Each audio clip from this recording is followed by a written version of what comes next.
এর ভিতরে অনেকগুলো আলি আছে, দেখতে পাচ্ছেন আপনারা। আমি এখন এটাকে ছোলাবো, দেখছেন।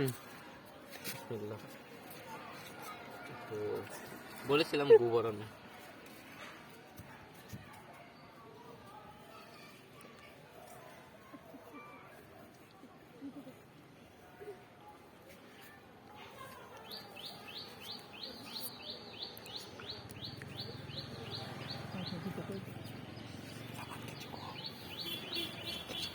দেখতে পাচ্ছেন পেঁপেটা অনেকটুকুই পেকে গেছে। পেঁপেটা অনেক মিষ্টি, এই গাছের পেঁপেগুলো অনেক মিষ্টি হয়। এটা একটি আনকমন জাতীয় পেঁপে। পাবদা না, পাপায়া। হ্যাঁ, পাপায়া। এটা খেতে অনেক সুস্বাদু। এটা মিষ্টি তো মিষ্টি। সেই জন্যই তুমি প্রতিদিন চুরি করো এই গাছ থেকে একটা করে পেঁপে, না?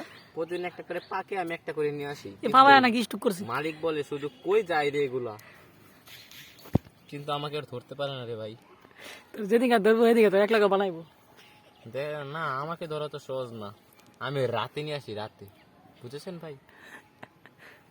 তোর একদিন বোঝা লাগবো সব দিনের কাহিনী। আরেকদিন ধরলে পরের দিনকে গাছ তুলে নিয়ে আসবো।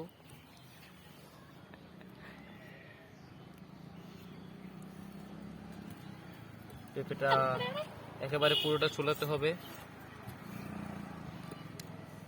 বেশি কেটে ফেলেছি, অনেক কষ। কষে শুদ্ধ কি